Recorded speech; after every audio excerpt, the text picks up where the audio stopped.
जय हिंद दोस्तों। स्वागत है आप सभी का प्रताप एकेडमी के डिफेंस वॉरियर यूट्यूब चैनल पर। मैं हूं अंकित सिंह राणा और आज हम आपके लिए एक बिल्कुल स्पेशल नई सीरीज शुरू करने जा रहे हैं जिसमें हम पूरे 1100 प्रश्नों को विद एक्सप्लेनेशन डिस्कस करेंगे। और ये सभी 1100 प्रश्न हमने छांटे हैं ल्यूसेंट की सामान्य ज्ञान किताब से। ठीक है ना, इस किताब के बारे में आप सभी ने सुना हुआ है, ठीक है ना, पढ़ भी रखी होगी काफी स्टूडेंट ने। तो इसमें से हमने बेसिक से क्वेश्चन जो आपके आर्मी एग्जाम, आर्मी जीडी या आर्मी का कोई भी एग्जाम हो, नेवी, एयरफोर्स, इसके अलावा एसएससी जीडी, ठीक है, एसएससी सीएचएसएल जो अभी आने वाला है, और पुलिस आप किसी भी स्टेट से हो वहां के पुलिस कांस्टेबल एग्जाम के लिए जो बेसिक जीके के क्वेश्चन होते हैं, ठीक है ना, वो सभी हम डिस्कस करेंगे पूरी एक्सप्लेनेशन के साथ।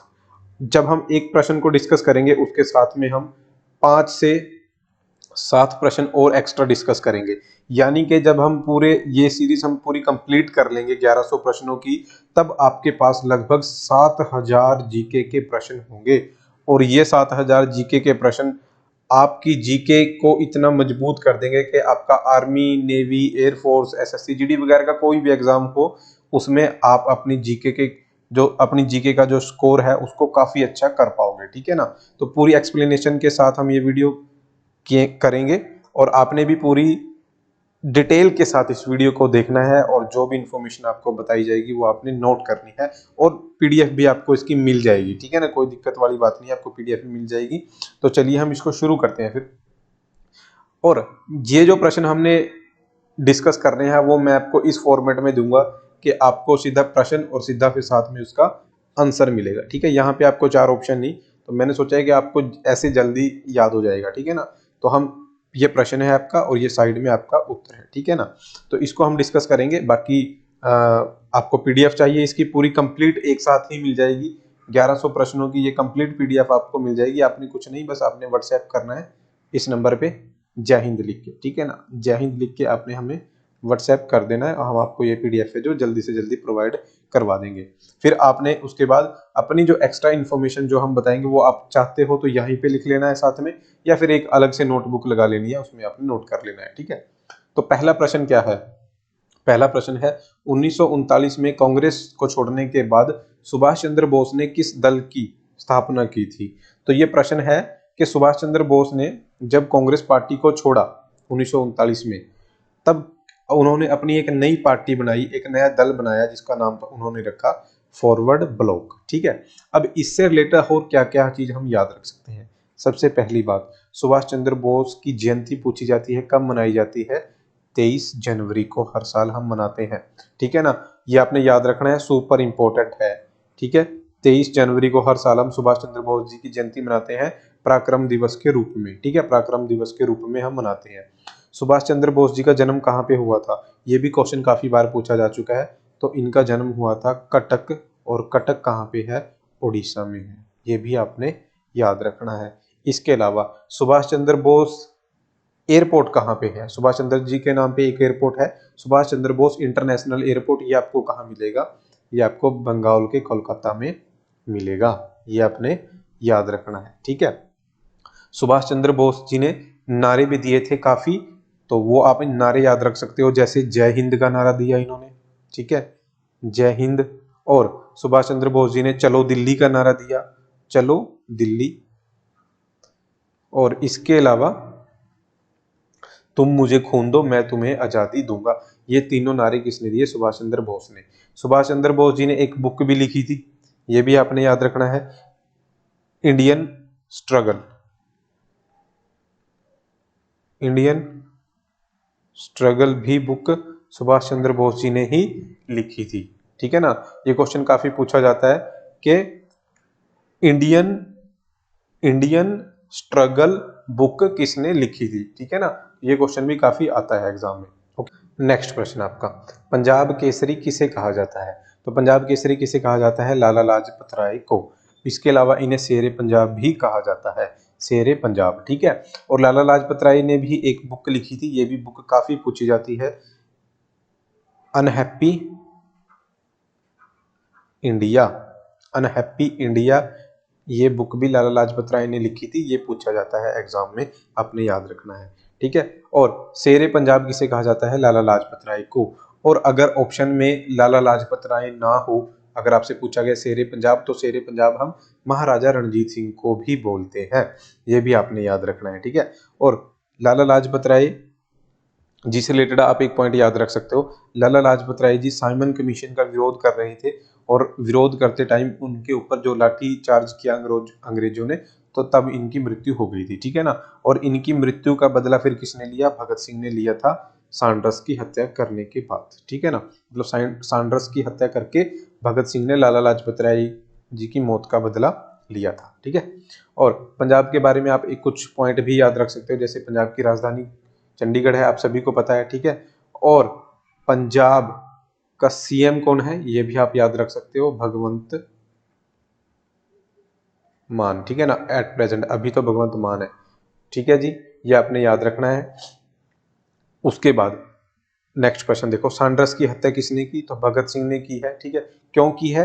क्योंकि उन्होंने लाला लाजपत राय जी की मौत का बदला लिया था, ठीक है, ये आपने याद रखना है। और भगत सिंह से रिलेटेड आप एक पॉइंट याद रख सकते हो, भगत सिंह की एक बुक बहुत पूछी जाती है, वो है मैं नास्तिक क्यों हूं, ठीक है ना। मैं नास्तिक क्यों हूं, ये बुक आती है, ये आपने लिख लेना है, मैं नास्तिक क्यों हूं, किसकी बुक है? भगत सिंह की। भगत सिंह को फांसी कब हुई? तो भगत सिंह को फांसी हुई थी 23 मार्च को, 23 मार्च को फांसी हुई थी, ये आपने याद रखना है। भगत सिंह के साथ फांसी और किस किस को हुई? भगत सिंह के साथ राजगुरु और सुखदेव, ठीक है ना, राजगुरु और सुखदेव को फांसी हुई थी 23 मार्च 1931 को, ठीक है, ये अपने पॉइंट याद रखने हैं। और भगत सिंह को फांसी जब हुई, वो किस कारण हुई, ठीक है ना। क्योंकि भगत सिंह ने दो काम किए थे जो सबसे ज्यादा फेमस है, एक सांड्रस की हत्या, और दूसरा जो दिल्ली में आज के टाइम में जो पार्लियामेंट है ना, तो मतलब उस टाइम पे पार्लियामेंट नहीं बोलते थे, उस टाइम पे बोलते थे सेंट्रल लेजिस्लेटिव असेंबली, ठीक है ना, केंद्रीय विधानसभा। वहां पे भगत सिंह ने बम फेंका था, ठीक है ना। आप सभी ने मूवीज वगैरह में देखा होगा, या आप सभी को पता होगा कि भगत सिंह ने केंद्रीय विधानसभा में बम फेंका था। तो बम फेंकते टाइम भगत सिंह के साथ और कौन था? ये क्वेश्चन काफी इंपॉर्टेंट है, ये काफी पूछा जाता है। तो बम फेंकते टाइम भगत सिंह के साथ थे बटुकेश्वर दत्त, ठीक है ना, या इसको यहां पे लिख देता हूं मैं, बटुकेश्वर दत्त। बटुकेश्वर दत्त आपने याद रखना है, ठीक है। बटुकेश्वर दत्त कौन था? बटुकेश्वर दत्त भगत सिंह के साथ था जब असेंबली में बम फेंका गया। नेक्स्ट देखो जी, 1857 के विद्रोह में किसने अपना बलिदान सबसे पहले दिया? तो वो दिया था मंगल पांडे ने, ठीक है। 1857 की जो क्रांति हुई है, 1857 का जो विद्रोह था, उसमें सबसे पहले कुर्बानी या अपना बलिदान किसने दिया? मंगल पांडे ने। अब इसको हम थोड़ा सा क्लियर कर लेते हैं क्वेश्चन को। देखो 1857 के विद्रोह से काफी सारे क्वेश्चन आते हैं। 1857 के विद्रोह को भारत की आजादी की पहली लड़ाई भी कहा जाता है। भारत की आजादी की पहली लड़ाई भी किसे कहा जाता है? 1857 की क्रांति को। ये किसने कहा? ये कहा था वीर सावरकर ने, ये याद रखना है आपने, वीर सावरकर ने, ठीक है। 1857 की क्रांति को, 1857 की क्रांति को आजादी की पहली लड़ाई किसने कहा? वीर सावरकर ने कहा, ठीक है। मंगल पांडे ने मारो फिरंगी को नारा भी दिया था, मारो फिरंगी को, ये भी पूछा जाता है, मारो फिरंगी को नारा दिया। और इसके अलावा 1857 की क्रांति की शुरुआत कहां से हुई? तो मेरठ से, ये आपने याद रखना है, मेरठ से हुई। 1857 की क्रांति की शुरुआत मेरठ से हुई। 1857 की क्रांति की अगुवाई दिल्ली में किसने की? ये क्वेश्चन भी आ जाता है। 1857 की क्रांति की अगुवाई दिल्ली में की थी आखिरी मुगल बादशाह बहादुर शाह जफर ने, ठीक है, याद रखना है। और 1857 की क्रांति, 1857 की क्रांति की अगुवाई, नेक्स्ट देखो, फिर नेक्स्ट क्वेश्चन है आपका, भारत की पहली महिला राज्यपाल कौन थी? भारत की पहली महिला राज्यपाल थी सरोजिनी नायडू, ये याद रखना है आपने, सुपर इंपॉर्टेंट है। और अगर आपसे कभी पूछा जाए भारत की पहली महिला मुख्यमंत्री कौन थी? चीफ मिनिस्टर, मुख्यमंत्री, ठीक है ना, तो मुख्यमंत्री कौन थी? मुख्यमंत्री थी सुचेता कृपलानी। कौन थी? सुचेता कृपलानी। ये आपने याद रखना है, सुचेता कृपलानी। और अब सरोजनी नायडू के ऊपर आप एक पॉइंट ये याद रख सकते हो, सरोजनी नायडू इंडियन नेशनल कांग्रेस यानी कांग्रेस पार्टी की प्रेसिडेंट बनने वाली पहली भारतीय महिला थी। ये याद रखना है आपने। अगर आपसे पूछा जाए कि कांग्रेस पार्टी की पहली भारतीय महिला प्रेसिडेंट कौन थी? सरोजनी नायडू। ठीक है, सरोजनी नायडू थी। और इनको भारत कोकिला भी कहा जाता है। भारत कोकिला, भारत कोकिला इनको कहा जाता है। ये कुछ पॉइंट हैं जो आपने याद रखने हैं, ठीक है ना।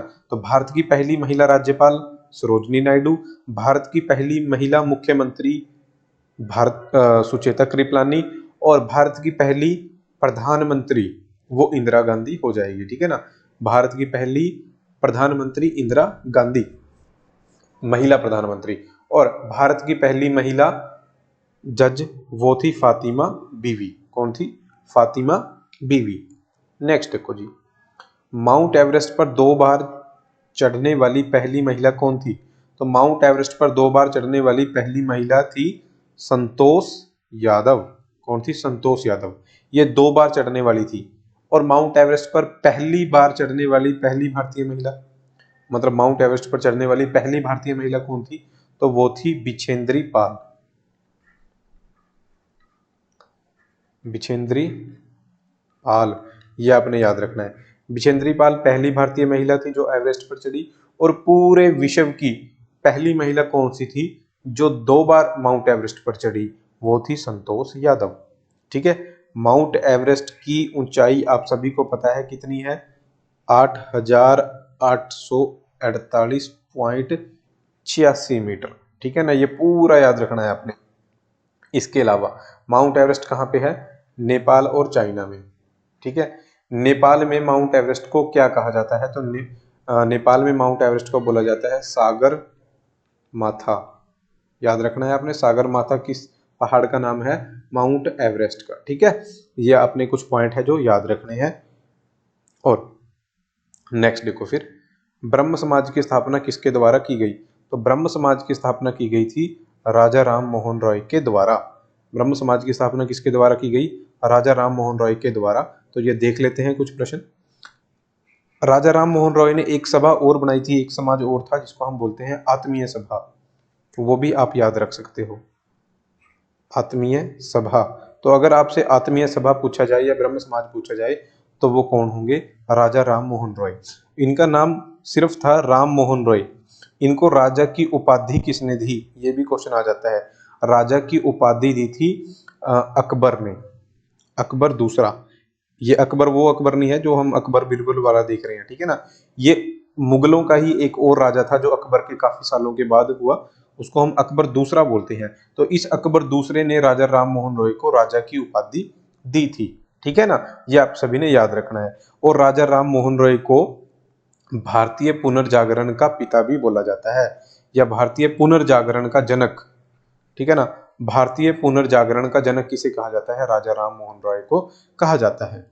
और एक क्वेश्चन ये भी पूछा जाता है कि सती प्रथा को खत्म करने में सबसे अधिक योगदान किसका रहा है? तो वो है राजा राम मोहन रॉय का।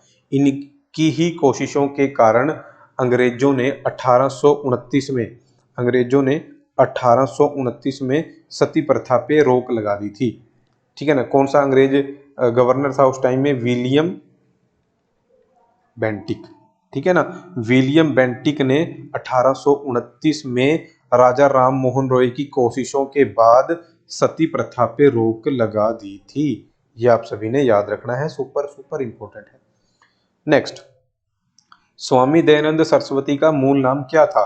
तो स्वामी दयानंद सरस्वती का मूल नाम था मूल शंकर, ठीक है। और स्वामी दयानंद सरस्वती के ऊपर काफी सारे क्वेश्चन बनते हैं, तो हम एक एक करके देख लेते हैं। स्वामी दयानंद सरस्वती ने 1875 ईस्वी में मुंबई के अंदर, ठीक है ना, मुंबई के अंदर आर्य समाज की स्थापना की।